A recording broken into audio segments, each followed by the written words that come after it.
Promises. Sup, Nerdmigos? I'm the Jive Talker Nerd, John Norgrove, and this is Nerd Jive. Alright, quick news. Quick news today. So first up, American Gods comes out on Sunday on Starz. So the first episode airs Sunday the 30th of April. Oh my god, it looks so fucking good. If you haven't read the book American Gods, fucking read that shit. Get it on an audiobook. So the audiobook that I listen to, I think I've listened to it maybe 3 times now, is a full cast, which means that every character gets a different voice actor for it. It's absolutely amazing, man. Just solid book. The show looks awesome. I'm so excited about it. So yeah, link below is the YouTube video for like the trailer for the first episode or whatever. It looks amazing. You're gonna enjoy it. Check that out. So next up is X-Men news, specifically X-Men Dark Phoenix. So the next X-Men movie title has been predictably released, and it's gonna be called X-Men Dark Phoenix. Fucking obviously. It's gonna be meh. Everybody went meh. It's gonna be fucking dumb, right? We all saw X-Men Apocalypse. It was a fucking shit movie. Everybody thought that. It was garbage. But, like, we're gonna give them a shot. I mean, there have been a lot of good, fucking Fox endeavors into the Marvel Universe as of late, so I'm sort of okay with it. But at the same time, I feel like they're going to do a shit job with Dark Phoenix. I like Bloody Sansa as the Phoenix chick. I feel like she does a good job with it, but I don't know. I think it could be better. And so whatever. So it's set to come out November 2nd of next year. And in all reality, fuck that movie. Deadpool 2 comes out next year in like March, so who cares? Go watch Deadpool 2 when that comes out. It's gonna be a bajillion times better. Fuck it. But so more movie news. So the Avatar sequels were announced over the weekend. Yeah, that movie that came out in like fucking 2009. That was good. It had a lot of CGI, but grand scheme of things was maybe just like Space Fern Gully with a little bit more sex, and I mean like only a little. So Avatar updated their Facebook page with this post with the release dates for the next 4 sequels for the Avatar movie. Those are going to come out in December of 2020 and 2021, and then we're going to get a little bit of break, and then 2024 and 2025. Rumor is that they're recording essentially all 4 movies, and they're shooting all 4 movies at the same time. So it's like a done project, and they're just releasing the videos at intervals. I don't believe that makes any fucking sense at all. But either way, let's hope that Avatar's good. Like, they set up a good universe, but I feel it was kind of shitty writing. So we'll see where that goes with Avatar. Next up is the Earth Day Science March. So this last Saturday was Earth Day, and they did this like science awareness march. Thousands of people marched on Washington D.C. 600 cities. 600 cities also had science marches, or at least that's like the number that they're saying on the website. And this was essentially, people wanted to sort of attack the whole alternative fact, anti-science movement that sort of started to happen, and this makes sense. So this happened. I wanted to explain that, and then I want to talk about my opinion on this. So first up, we need to take politics out of science. I understand that your political party does or does not agree with global warming or some other bullshit science thing, but just if science says and the numbers say that global warming exists, then it fucking exists. It's not make-believe, it's fucking global warming. We know what happens. If you don't like the word global warming, use climate change. If you don't like climate change, use whatever the fuck the Republicans are using right now. But we know what the shit is happening. right? It's not a conspiracy theory. The government's not trying to hide climate change from us to take away our trucks or whatever the fuck these people are going on about. We need to take politics out of science.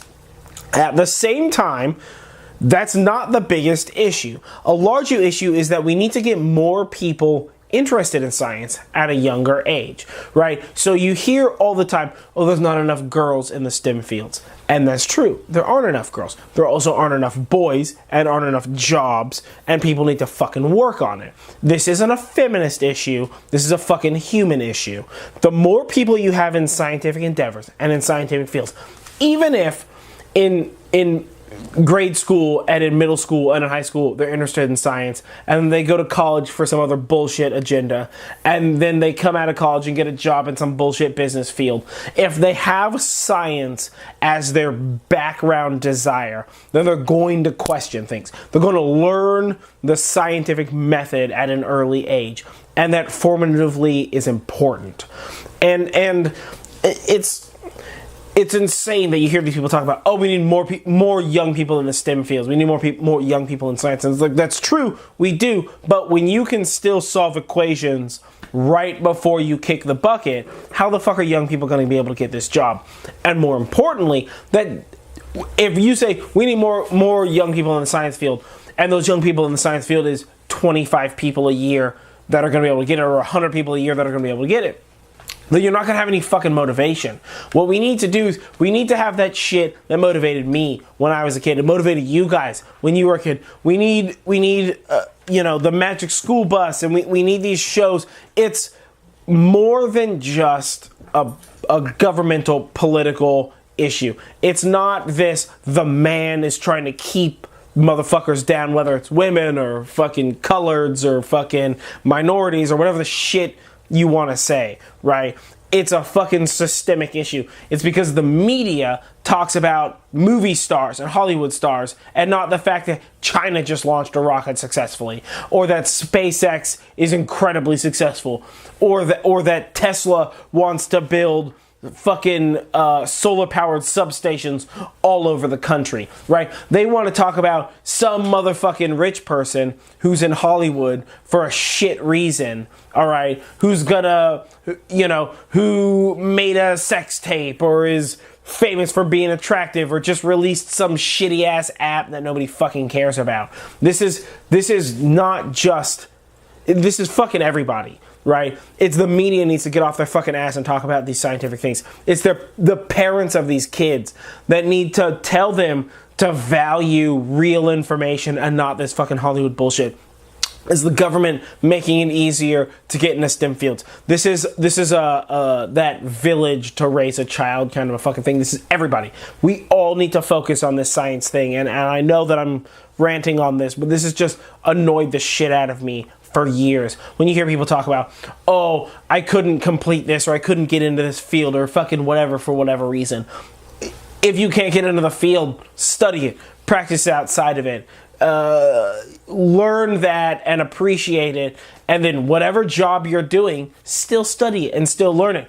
I mean, how many of those Hollywood actors started at 40? How many scientists went back to college later on in their lives? In a world where everybody gets a bachelor's degree matters less, which means that the person who gets a master's has more power. So do whatever you feel comfortable with, but approach everything from that scientific perspective. It's going to benefit you in the long run, and that's what's important. But the Science March is fantastic. I have an Engadget article linked below. That's just phenomenal, man. This guy just goes into all of it. It's awesome. And it's one of those things that we're going to need to see more of. And at the same time, if we're doing a march, if we're doing a protest or a rally or a march or whatever the fuck, right, have goals. This is such a huge deal. It's why most of this shit dies. It dies on the vine. We want to do a march about promoting science. To what end? You want the University of California to to increase the number of teachers in the science departments. That's a thing that we can do. But you want to march for the promotion of science. What the fuck does that mean? You know? And that's the big deal with these rallies, with these marches. We need to fight for science. Fuck the rest of your problems. Fight for science. But more importantly than that, fight for a specific goal in science. Our current administration doesn't believe in global warming, which is insane. Like, let's be fucking honest. That's crazy, right? We can all agree that that's crazy. So what we should be marching on is that he hires a motherfucker that understands how words and numbers work, so that way he can be convinced about global warming by looking at words and numbers. This is obvious shit. But that's the point that I'm trying to get at, right? Like, if we say we're going to march on Washington, D.C., and we want this motherfucker to hire somebody who actually understands what the word science means, then we have a goal in hand. If he doesn't hire that motherfucker, we failed. Now we have something to argue about. All right. If he does hire him, then we succeeded. Now we can approach the next issue. But marching for awareness doesn't do anything. If you think that's successful and that works, you're wrong. Name the last 10 marches, because I can't, and nobody fucking cares about them. That's what that is. Your issue's important for a week, and then some foreign person explodes some shit, and nobody fucking cares about your problem anymore, because you didn't accomplish a goal. You had no reason. You had no fight. You wanted awareness. You wanted people to know. People already know about this shit. It's just not that important when you have to think about, like, bills and shit that directly actually applies to them. So, fucking whatever. Quickie last news. As I had said earlier, China launched a rocket. So China has like a really tiny experimental space station in orbit right now. The what is it called? The Taigong 2. I guess last October they had people staying at, like, 2 astronauts staying at for like a month.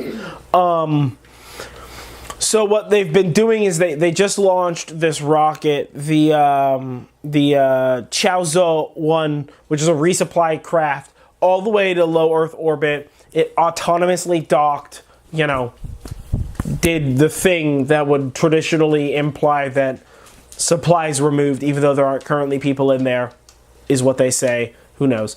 And then it returned to Earth, crashed, whatever. But that's kind of a big deal. That means that currently China is, assuming all of the technology and everything that they're saying is accurate, capable of sustaining their own space station. This puts them deep, deep in the space race. China is now a competitor in motherfuckers being outside of the Earth, which is awesome. The more people in the space race, the harder everybody has to work. NASA, get your shit together. Let's assume 70% of what you're doing currently is a waste of fucking time in space, and get your shit together. You now have China on your ass. You have Russia on your ass. You got all these motherfuckers on your ass. Get your dick together, because you're going to be replaced with SpaceX soon if you don't. Even though I love NASA dearly. But, so yeah, there's a link to below to that article.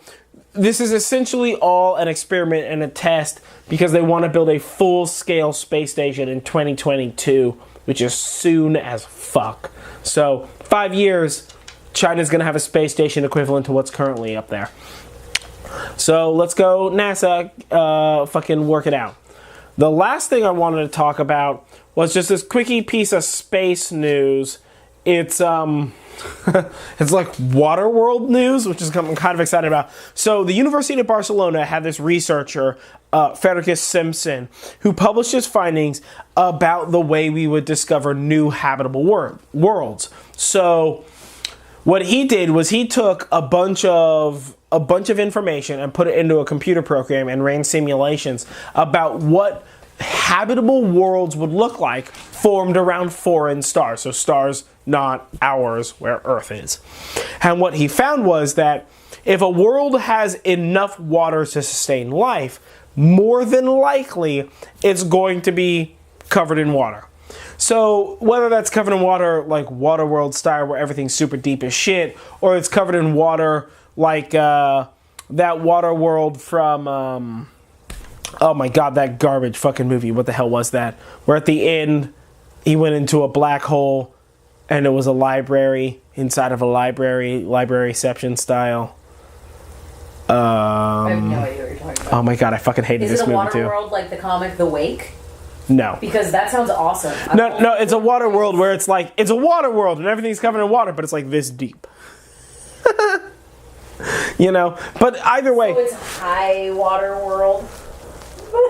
Wouldn't that be low water world? No, because you have to wear high waters, the pants. Oh. It would be high water world. I'll take high water world. I know that was just totally super random, but whatever. Yeah, I don't know, man.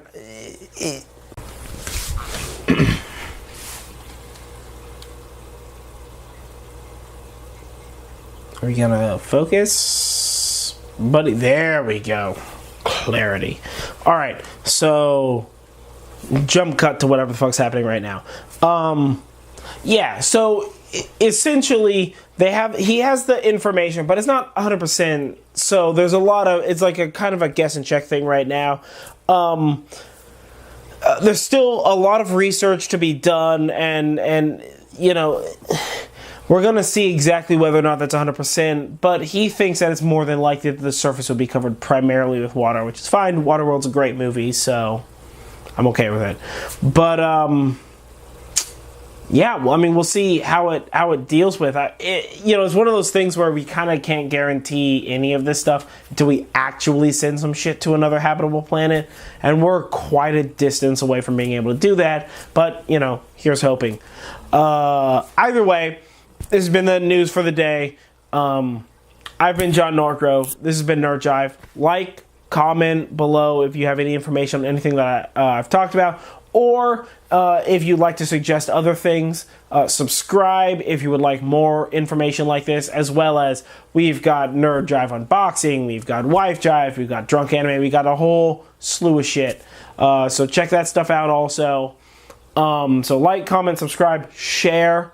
Share this shit out there. You know, I need more people looking at this stuff, so check, you know, make that happen. But either way, again, I've been John Norgrove. This has been Nerd Jive. Stay nerdy, guys.